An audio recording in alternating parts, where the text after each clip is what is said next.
Assalamualaikum warahmatullahi wabarakatuh. Bismillahirrahmanirrahim. Alhamdulillahirabbil alamin. Alhamdulillahilladzi wa kafa. Assalatu wassalamu ala asyrafil anbiya'i wal mustafa sayyidina wa maulana Muhammadin ahli sidqi wal wafa. Qala rabbi shrah li sadri wa yassir li amri wahlul 'uqdatam min lisani yafqahu qawli. Subhanaka la ilma lana illa ma 'allamtana innaka antal alimul hakim. Wala haula wala quwwata illa billahil aliyyil azim.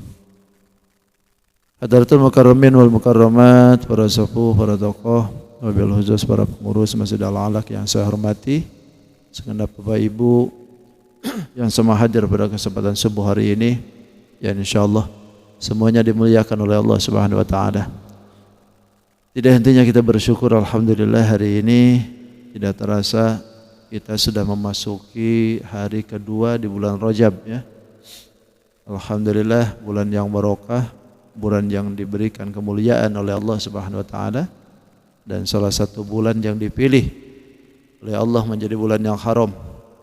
Maka oleh karena itu mudahan duduknya kita di bulan yang mulia ini, duduk di kajian, duduk di tempat yang barokah, mudahan Allah pun turunkan barokahnya untuk kita semua.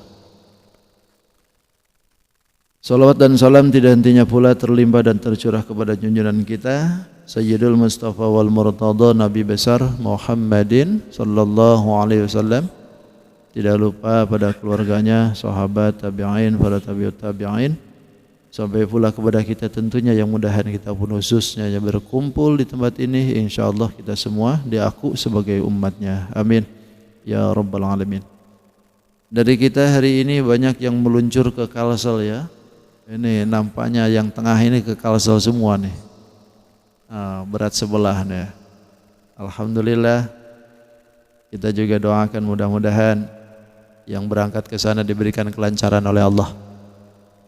Diberikan oleh Allah keselamatan di perjalanannya, dan tentunya mendapatkan barokah dari yang dituju, yaitu ulama besar, ulama karismatik, ulama yang berikan keistimewaan oleh Allah Subhanahu wa taala, abah guru sekumpul ya. Tidak bisa dipungkiri kita, ciri waliullah itu semakin hari semakin wangi, semakin banyak yang mencaci maka semakin mulia, semakin lama maka semakin banyak yang mendoakan. Itu cari wali Allah. Wali-wali Allah itu begitu. Jadi alangkah ruginya kalau seandainya kita tidak pernah bangga, tidak pernah merasa bahwa diri kita itu tidak ambil bagian daripada haul ini. Maka paling tidak kalaupun tidak kita ke sana, raga kita tidak berangkat ke sana, paling tidak kita bacakan suratul Fatihah. Wabil khusus kepada untuk beliau, Abah Guru Zaini, Abah Guru sekumpul. Mudahan ketika kita berdoa, menyampaikan doa kita untuk beliau, mudahan nanti pun kita diaku sebagai muridnya beliau di akhirat. Ala hadiniyah khususan Abah Guru sekumpul. Al-Fatihah. Bismillahirrahmanirrahim. Alhamdulillahirabbil alamin. Iyyaka na'budu wa iyyaka nasta'in. Shiratal ladzina an'amta 'alaihim ghairil maghdubi 'alaihim waladdallin. Rabbighfir lana wa liwalidayna. Amin. Banyak yang berangkat ya dari sini ya. Banyak yang berangkat. Banyak ya?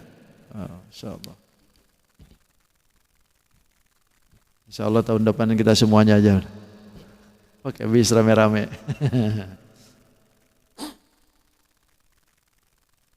Baik, kajian kita di Ali Imran 96. A'udzu billahi minasy syaithanir rajim. Bismillahirrahmanirrahim.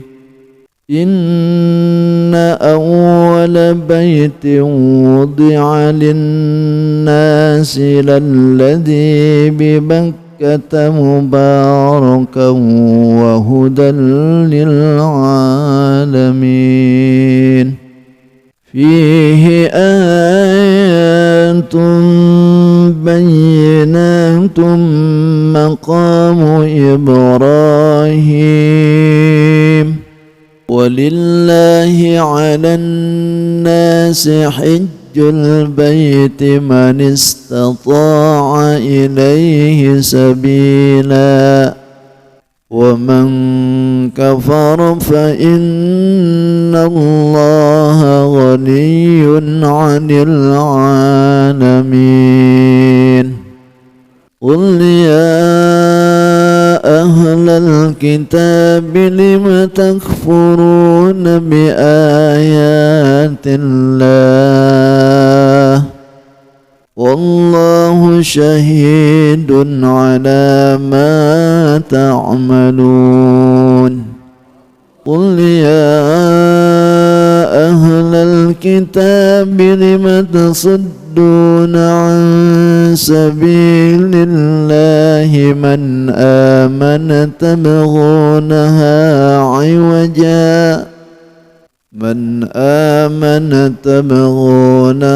عوجا وأنتم شهداء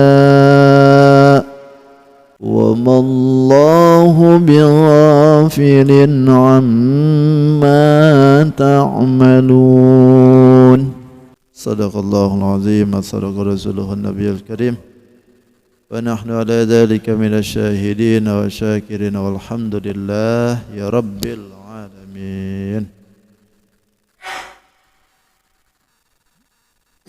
Bulan Rajab adalah bulan yang diberikan keistimewaan oleh Allah, sehingga Allah mengharamkan peperangan bahkan ya. Ini karena memang sudah terjadi sejak lama.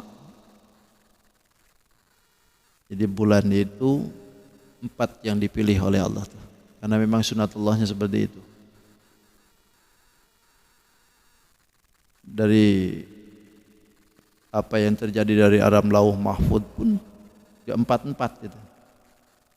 Memang apa keistimewaannya ya Allah yang tahu hakikatnya.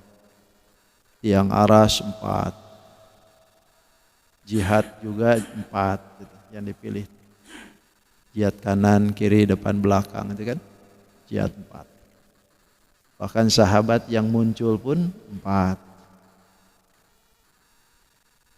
Yang diberikan istri yang masuk surga jadi pemimpinnya pun 4. Bahkan laki pun disuruh milih bini, nggak berani kan? Berdiam tuh. Nyebutin 4, awas lo di rumahnya. Sunatullahnya memang seperti itu. Bulan juga 4 dipilih. Yang 3 berurutan, yang 1 terpisah. Dzulqa'dah, Dzulhijjah, Muharram sama Rajab. Rajab ini terpisah. Allah berikan keistimewaan yang 4. Dan ulama itu banyak di bulan Rajab yang meninggal. Kayak kompromi itu. Di Jawa juga banyak. Guru-guru saya itu meninggalnya bulan Rajab. Banyak kan.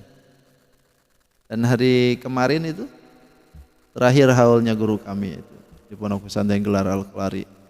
Itu sama bulan Rajab juga. Banyak semua bulan Rajab. Kayak kompromi itu bulan Rajab itu.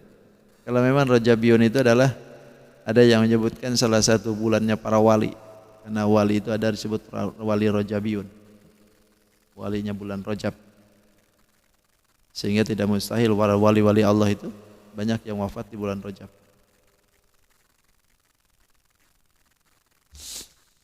Beruntuyan. Baik, bismillahirrahmanirrahim. Inna awwala baitin wudi'a linnas. Allahu alam bi haqiqatul murad. Inna awwala, sesungguhnya pertama, baitin rumah, wudi'a yang dibangun, linnasi bagi manusia, lalladzi ialah rumah, bi Bakkah di Mekah. Mubarakah yang diberkahi, wahudan dan yang jadi petunjuk, lil alamina bagi seluruh alam. Fihi di dalamnya ayatun, ada tanda-tanda, bayyinatun yang nyata, maqamu Ibrahim, yaitu maqam Ibrahim. Waman siapa orang dakhalahu memasukinya kana amina maka dia dalam keadaan aman. Walillahi dan bagi Allah 'alan nasi wajib atas manusia hajjul baiti, ada hajjal baiti. Hajjul baiti berhaji ke Baitullah. Man bagi orang istata'a yang mampu ilaihi bagi haji sabila di perjalanan. Waman siapa orang kafara yang ingkar fa innallaha mangsa sesungguhnya Allah ghaniyun maha kaya 'anil alamin dari seluruh alam. Qul katakan ya Muhammad ya ahlal kitab wahai ahli kitab lima takfuruna karena apakah kalian kufur bi ayatillahi dengan ayat-ayat Allah wallahu dan Allah syahidun menyaksikan alama atas apa ta'maluna yang kalian lakukan. Qul katakan ya ahlal kitab wahai ahli kitab lima tasudduna kenapa kalian menghalangi an sabilillah dari jalan Allah man terhadap orang amanah yang beriman tabghunaha engkau berharap ay wajah menjadi bengkok wa antum dan kalian semua syuhada menyaksikan. Wa mallahu dan tidaklah Allah bighafilin lali amma dari apa ta'maluna yang kalian kerjakan. Allahu a'lam. Inna awwala baitin wudi'a linnas. Ini masih rangkaian tentang penjelasan bantahan terhadap tuduhan-tuduhan ahli kitab ya. Jadi ayat ini itu turun setelah adanya pelarian kiblat gitu ya. Ini sebetulnya kita sudah pernah kita di suratul Baqarah peralihan kiblat. Cuman ayat-ayatnya terpencar. Ketika kiblat itu beralih ke Baitullah, maka orang Yahudi kan protes. Protes mereka tuh. Bahasa protesnya itu, kenapa kalian itu pindah kiblat? Bukankah kiblat kami ini kiblat yang paling dulu daripada kiblat kalian?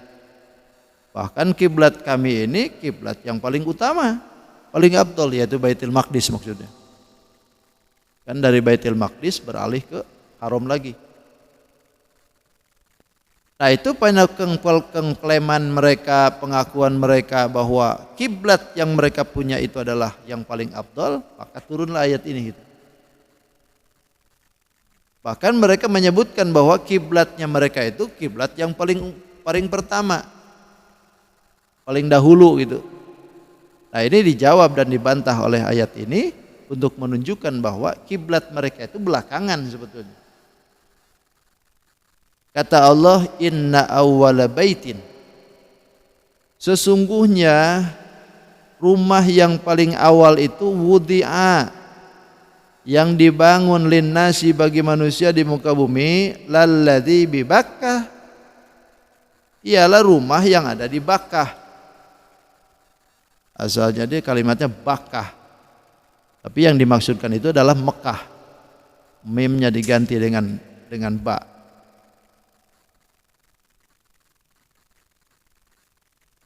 Ini penjelasan ini memberikan pelurusan bahwa yang pertama kali dibangun oleh Allah itu memang Mekah gitu, bukan Baitul Maqdis. Bahkan ketika ini Nabi kan pernah ditanya juga, ya Rasulullah ayyu masjidin wudi'a fil ardi awal. Ya Rasulullah, masjid mana yang pertama kali dibangun itu ya Rasul, kata sahabat itu. Kata Nabi, Al-Masjidul Haram. Pertama kali itu adalah Masjidil Haram. Lalu kata sahabat, summa ayyu, kemudian masjid mana lagi? Lalu kata Nabi, Al-Masjidul Aqsa. Barulah Baitul Maqdis, Masjidil Aqsa. Lalu kata sahabat, kam bainahuma, berapa lama itu antara jarak daripada Haram dengan Masjidil Aqsa itu? pertama kali pembangunannya? Kata Nabi, arba'una sanah, 40 tahun.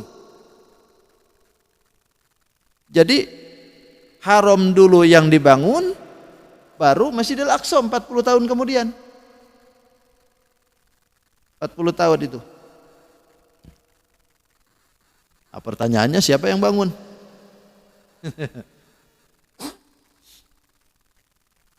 Ini memang yang bangun itu sebetulnya bukan Nabi Ibrahim alaihissalam.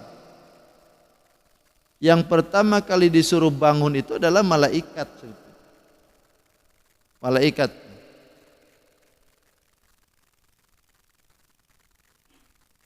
Karena di dalam keterangan ada yang menunjukkan begini. Annallaha khalaqal baital ma'mur. Allah Subhanahu wa taala menciptakan Baitul Ma'mur.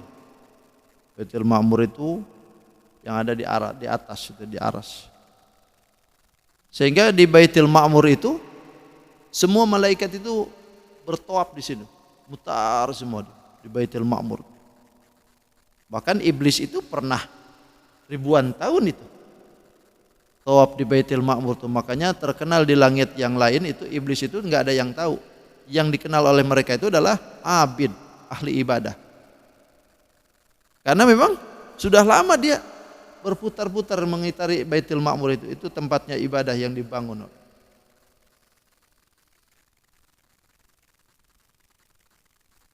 Lalu ketika malaikat itu juga diutus oleh Allah menjadi khalifah, kan pernah juga malaikat itu menjadi khalifah di muka bumi sebelum Adam itu. Nah, ketika mereka itu dijadikan khalifah di sini, mereka itu kesepian. Rindu pengen tawaf kayak di Baitul Ma'mur. Keinginan itu lalu Allah wujudkan kepada mereka untuk membangun satu bangunan, diperintahkan oleh Allah yang melepasnya pas dengan Baitul Ma'mur gitu. Bangunannya di bawah, lalu meluncurnya pas ke Baitul Ma'mur. Maka dibangunlah yang kemudian kita kenal sekarang Ka'bah. Maka Ka'bah itu lepas dengan Baitul Ma'mur di atasnya. Makanya ada yang menyebutkan kalau sebebas-bebasnya burung itu ketika mutar itu enggak ada yang melewati ini. Enggak ada yang melewati ini. Selalu dia berputar di sekitarannya. Karena ini lepas ke Baitul Ma'mur.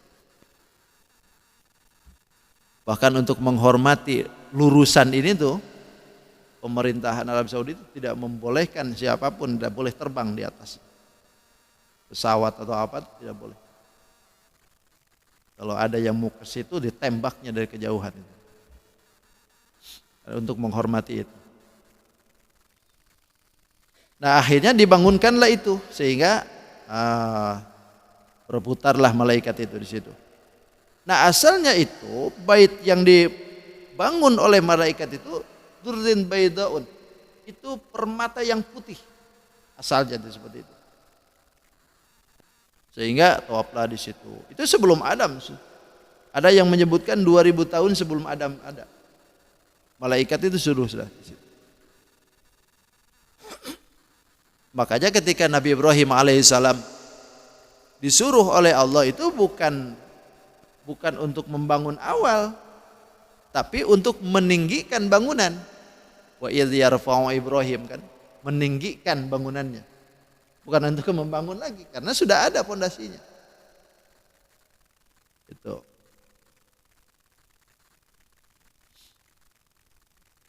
Nah, jadi dibangunlah pertama kali itu oleh malaikat di situ. Nah, dinamain di dalam ayat ini Bakkah. Padahal yang kita kenal adalah Mekah. Kenapa disebutkan Bakkah? Karena Bakkah itu i'naqul al-jababirah. Ada yang menyebutkan pengertian Bakkah itu asalnya itu mematahkan tulang leher. Asalnya itu seperti itu. Tapi yang kemudian diartikan Bakkah itu adalah minal makki itu diambil daripada al-izalah. Artinya menghilangkan. Karena di dalam kota Mekah itulah bisa menghilangkan dosa, bahkan bisa menghapus seluruh dosa. Maka disebutlah Bakkah. Bi Bakkah.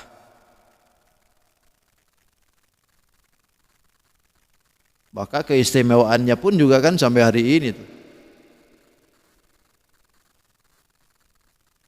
Banyak sekali Allah berikan keistimewaan di kota Mekah itu.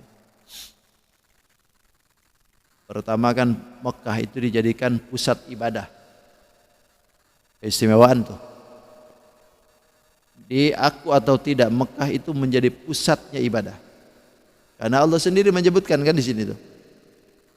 Inna awwala baitin wudi'a lin-nasi lalladzi bi Bakkah. Berarti ini menunjukkan pusatnya ibadah itu dia di Mekah. Maka mudah-mudahan kita semua ditakdirkan oleh Allah bisa ke Mekah. Ya, imma umrohan wa imma hajian lah, insyaallah. Ini cukup aja satu pesawat nih. Hah? Cukup aja, Bang.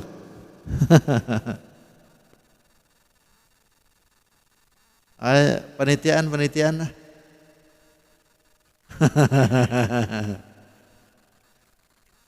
Insyaallah. Asal ada kemauan aja kita nih.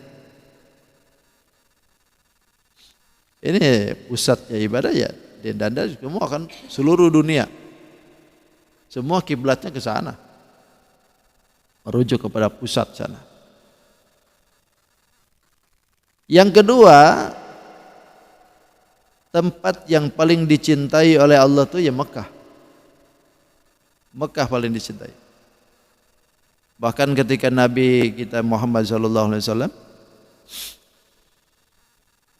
ketika sampai ke pasar Mekah, ketika Futuh Mekah, kata Nabi, wallahi, sejujurnya demi Allah kata Nabi, innaki la khairin wa habbu ardillah walau anni akhrajtu ma kharajtu. Demi Allah kata Nabi, engkau itu adalah tanah yang paling baik kata Nabi, dan tanah yang paling disenangi oleh Allah Subhanahu wa taala. Jika andaikan mereka tidak mengeluarkan aku kata Nabi, demi Allah aku tidak akan mau keluar dari engkau. Artinya dari Mekah. Jika andaikan mereka itu kafirin itu tidak mengeluarkan Nabi dari kota Mekah, Nabi itu demi Allah kata Nabi, enggak mau saya keluar dari Mekah. Tapi karena keadaan terpaksa Nabi akhirnya keluar dari Mekah. Nah, itu menunjukkan kalimat itu bahwa tempat yang paling dicintai itu adalah kota Mekah. Mekah Madinah itu paling istimewa. Diberikan oleh Allah kekhususan sehingga tanah haram disebut tanah haramain. Yang ketiga, dalam kota Mekah itu penuh dengan rasa aman. Karena memang sudah diberikan jaminan oleh Allah lewat ayatnya kan. Bahwasanya kata Nabi Ibrahim alaihissalam, Rabbi ja'al hadza baladan amina.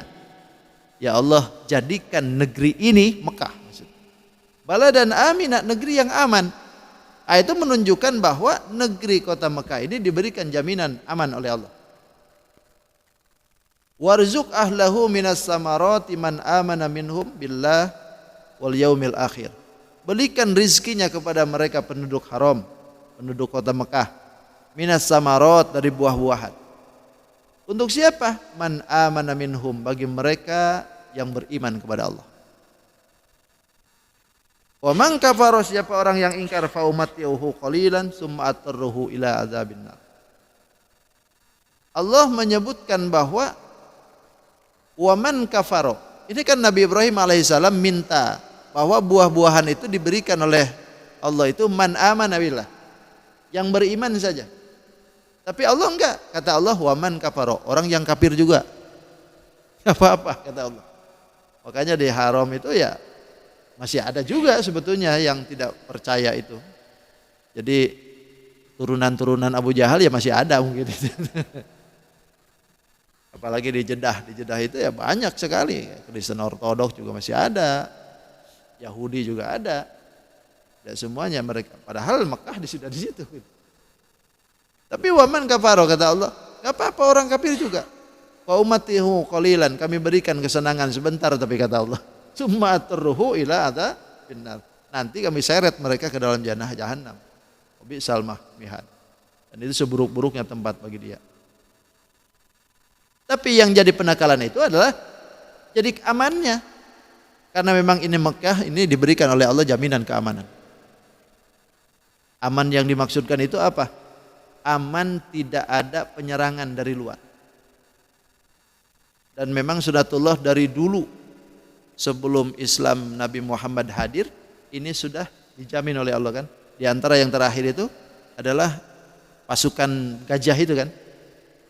Tidak bisa mereka memasuki itu. Sebelum tanah haram mereka sudah dihancurkan. Dan itu semua begitu. Tapi ya kalau dikit-dikit misalkan ada copet, ya itu biasa ada kalau itu. Copet-copet masalah gitu ada aja bang.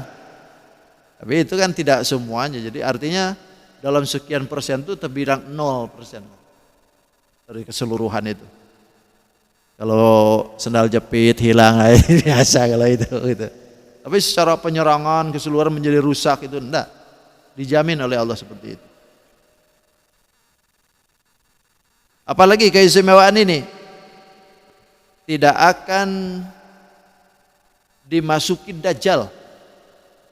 Kota Mekah tidak akan dimasuki Dajjal. Karena memang sudah Nabi menyebutkan bahwa masjid itu ada 4 yang tidak akan dimasuki oleh Dajjal. Masjidil Haram, Masjidil Madinah, Masjidil Aqsa, dan Gunung Tursina. Itu tidak akan dimasuki Dajjal. Ketika mereka masuk ke dalam situ, Dajjal itu sudah dibentaknya sama Jibril. Jadi nggak bisa masuk mereka. Dajjal itu. Kalau anak buahnya masuk aja bang. Anak buahnya. Kalau anak buahnya Dajjal masuk aja sekarang. Tapi kalau Dajjal aslinya nggak bisa. Apalagi penuh dengan berkah. Kota Mekah dipenuhi dengan keberkahan. Karena Allah sebutkan tuh. Mubarakan. Inna awwala baitin wudi'a linnas lalladzi bi Bakkah mubarakan. Mubarakan itu menunjukkan bahwa kota Mekah itu penuh dengan keberkahan. Berkahnya melimpah luar biasa.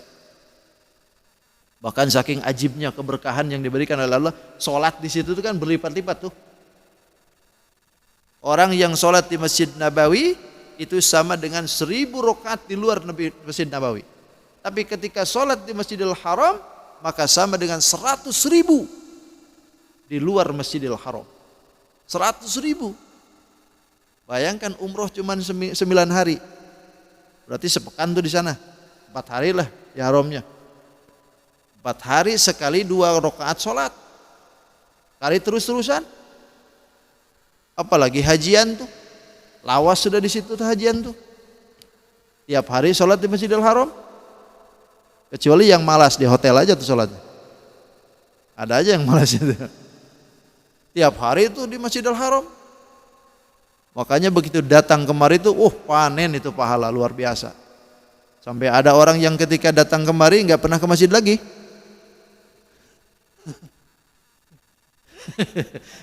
Iya, ketika ditanya, kenapa sampean nggak pernah ke masjid lagi? Masih banyak Ustaz stok saya.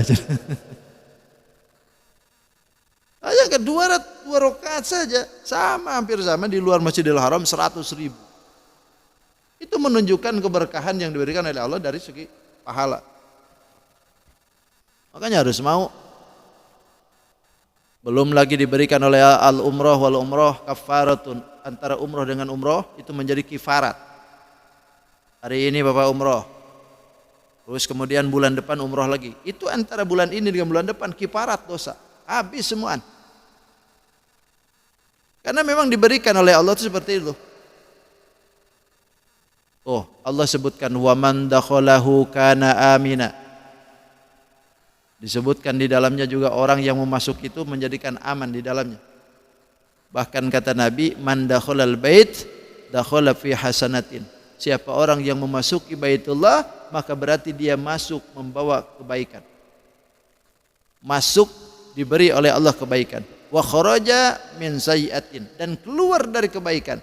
Bahkan wa kharaja maghfuran lah, keluar dari tanah haram, dosanya diampuni oleh Allah. Asal ibadah tapi bukan nyopet.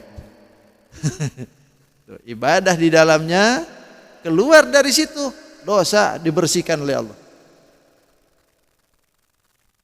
Ini nih, makanya keistimewaan ini luar biasa. Gak didapat di masjid yang lain, gak didapat di tempat yang lain, hanya di haram. Paling berapa ke haram sekarang? Ya 9 hari 33 juta kok. Masih banyak kan 100 jutaan lebih kan punya duit? Oh yalah berangkat lah. Jangan bakhil. Gak ada orang yang bolak-balik ke haram itu miskin, gak ada. Benar. Malah makin kaya. Malah makin kaya. Karena Allah ganti. Bayangin tuh nanti kan di Masjidil Haram itu banyak tempat yang mustajab tuh. Di antaranya di bawah Multazam, di pintu Ka'bah, di Hijr Ismail, kan itu mustajab doa tuh, kabul. Yakin aja. Datang di situ minta ke Allah, ya Allah, aku punya utang nih, duit nih kurang nih Allah. Nanti beri lagi ya Allah banyaknya. Dikasih lah Allah. Banyakin tuh. Itu kabul doa tuh luar biasa. Dan kalau sedekah di sana itu kadang-kadang dikeskan oleh Allah, digantinya. Sering saya melakukan begitu.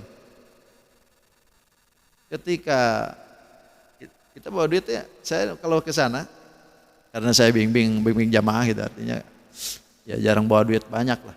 Ngapain juga kalau bimbing jamaah ini bawa duit banyak. Semua makanan sudah disiapkan kan. Duit tinggal ini aja nanti. Tinggal di sini aja kan gitu. Tapi ketika kasih ke orang sekian, tiba-tiba langsung ada yang ngasih sekian juta. Bahwa dari sini saya 2 juta waktu itu.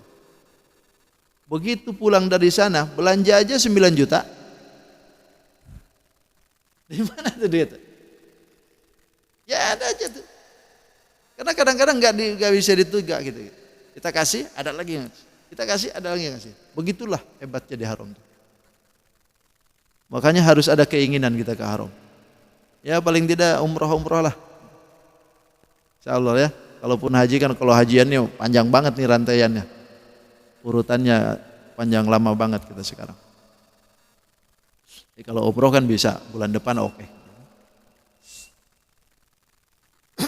Mengambil keberkahannya. Paling tidak setahun sekali lah.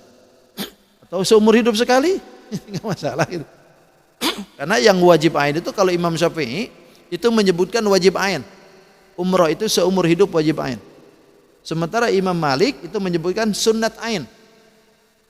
Hanya ini aja, hukumnya saja yang berbeda. Adapun syariat umrohnya, semua ulama sepakat bahwa syariat umroh itu memang disyariatkan dalam Islam. Tidak ada yang menyanggah.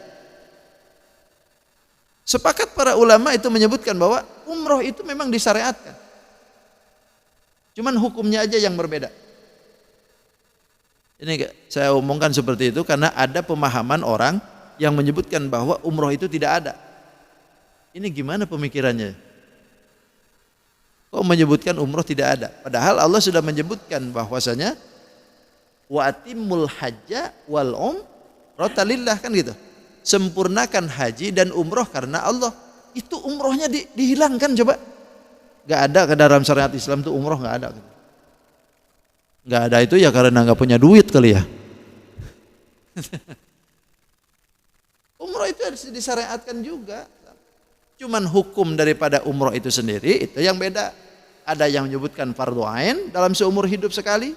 Ada yang menyebutkan sunat ain dalam seumur hidup sekali. Selebihnya ya sunnah saja. Sama halnya dengan haji gitu. Seumur hidup hanya sekali yang fardu. Terus kemudian yang kedua, di samping mubarakan juga wahudal lil alamin, dan juga menerima petunjuk bagi seluruh alam. Kenapa? Karena seluruh alam kiblatnya ke situ semua. Alam jin sekalipun dia kalau sholat menghadapnya sama. Alam malakut sekalipun ketika dia itu bertawaf ya sama di situ juga. Jadi itu menunjukkan hudannya lil alamin itu di situ. Bahkan kalau seandainya kita jauh kan, kita nih hampir 8.000 kilo ya. 8.000 sekian itu antara jarak kita dengan kota Mekah itu. Sehingga timbul sekarang ini perselisihan bahwa masjid itu harus bergeser katanya. Karena pergerakan bumi sudah ada pergeseran sehingga kita ini bergeser, beralih dari kiblat yang semestinya gitu. Sampai timbul tuh gara-gara fatwa itu semua masjid jadi ada yang mereng-mereng. Masjidnya bagus, di dalamnya jadi merong. Karpetnya jadi mereng semuaan. Padahal ulama ahli fikih termasuk mufassirin menyebutkan bahwa jihad kiblat itu bihasabil dhanni. Kalau kita ini yang jauh macam seperti itu bihasabil dhanni, menghitung kekuatan sangkaan. Bukan dengan jihadnya yang pas. Tapi kalau menurut jihadnya yang pas, nggak bakalan bisa kadang-kadang. Karena panjangnya Ka'bah berapa? Panjangnya Ka'bah kan 18 meteran itu. Ayo kalau seandainya itu harus pas dengan 18 meter itu. Yang selebihnya kemana tuh? Ke MU barangkali. Jadi bihasabil dhanni, artinya dengan sangkaan saja. Terus bayangkan kalau seandainya semua masjid harus dirubah lantaran ada pergerakan itu. Saya memang setuju dengan apa yang ada, tapi tidak mesti harus seperti itu. Karena kita ini bihasabil dhanni. Sok dengan yakin hitung lagi ini. Dengan menurut keyakinan semua. Merong sedikit apa enggak ribut tuh. Tapi karena kita ini bihasabil dhanni, sangkaan yang kuat, makanya mustaqbilal kiblati. Udah gitu aja. Usolli fardu subhi raqatain mustaqbilal kiblat. Mustaqbilal kiblat, menghadap kiblat aja. Soal kesananya haknya Allah sudah. Kita sudah berusaha gitu. Adapun secara hakikatnya ainnya Ka'bah nggak bisa kita nih, jauh sekali kita. Bayangkan kalau seandainya itu masjid harus dirubah semua. Yang ke kiblat itu bukan hanya masjid, kuburan pun harus ngiblat. Apa bisa kuburan nanti dirubah semua? Ayo, ya enggak? Kan mayit-mayit harus berkiblat juga. Sekarang ada fatwa misalkan ini karena pergerakan bumi. Ya itu kuburan juga harus dikiblatkan berarti nanti. Apa enggak repot tuh urusan? Nah gitulah. Jadi ini bihasabil dhanni, biasa dengan sangkaan yang kuat. Bukan dengan ainnya hakikat secara Ka'bah. Karena kalau ainnya hakikat secara Ka'bah ini enggak akan bisa. Jauh sekali gitu. Itu. Makanya berdasarkan kalimat ini ada seorang ulama yang menyebutkan bahwa sejatinya sholat itu kemanapun kita berarah sah-sah saja. Kenapa? Karena Allah tuh memang nggak bisa dituju di satu titik. Tapi kenapa masih harus ke Ka'bah? Karena lita'abud, karena ibadah kita disuruhnya ke situ. Maka kita semua sepakat langsung ke Ka'bah. Sejatinya kalau seandainya kita tidak tahu Ka'bah, ya udah sholat aja. Loh Allah itu tahu kok. Yang kita sembah itu bukan Ka'bah kan? Bukan Ka'bah. Karena kalau seandainya kita ini menyembah ke Ka'bah sampai di Ka'bah situ, musyrik juga kita. Kenapa? Karena itu makhluk. Ciptaan Allah kan? Jadi sekalipun kita sudah di depan Ka'bah, ibadah tetap ke Allah bukan ke Ka'bah. Apalagi jauh dari Ka'bah. Ya begitulah. Itu. Fihi ayatun bayyinatun wallahu a'lam. Setengah 7 Setengah 7 enggak terasa. Baru 1 ayat Bang ini. Ya udah, cukup aja dah. Nanti kita sambung lagi. Saking banyaknya yang berihal dengan urusan-urusan Ka'bah nih. Allahu a'lam.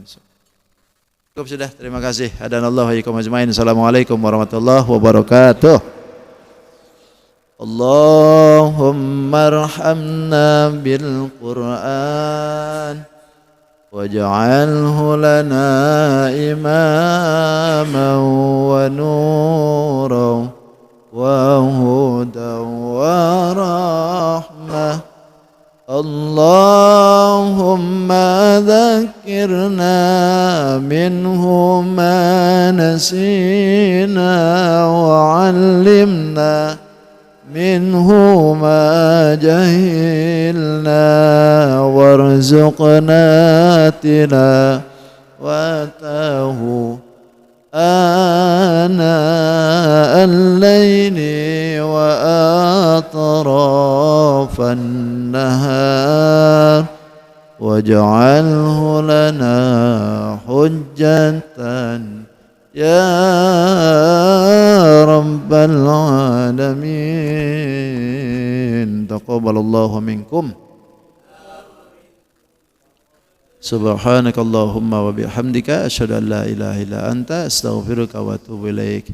Ini sekedar pengumuman nih, gara-gara kita bahas ini jadi ingat saya. Jadi kalau mau umroh haji silahkan daftar sekarang ke Ustadz ya. Insyaallah akhir bulan ini paling insyaallah saya buka travel, kantornya di sini di depan Samsat. Depan Samsat Jalan Wahid Hasyim. Habis Gor Segiri itu, Gor Sembaja sebelah kanan. Itu ada Indomini ya, ini market Alfamidi. Di sebelah Alfamidi itu. Jadi sekarang lagi pasang dulu furniturnya semua, insyaallah kantornya di situ. Nanti kalau Bapak Ibu mau umroh atau mau haji, mudahan bisa jadi yang pertama nih daftarnya. Ya, insyaallah saya buka sudah, insyaallah. Tapi kalau untuk pendaftaran sekarang aja nggak apa-apa, insyaallah. Ya, mau hajian mau umrohan siap, insyaallah. Ini bagian dari usaha pondok. Mudah-mudahan berkah, lancar, dan seluruh jamaah bisa umroh semuaan, insyaallah. Ya, ya masa iya ngaji ke ulun, umroh ke orang lain. Ya, was ya, insyaallah berkah semua. Assalamualaikum warahmatullahi wabarakatuh.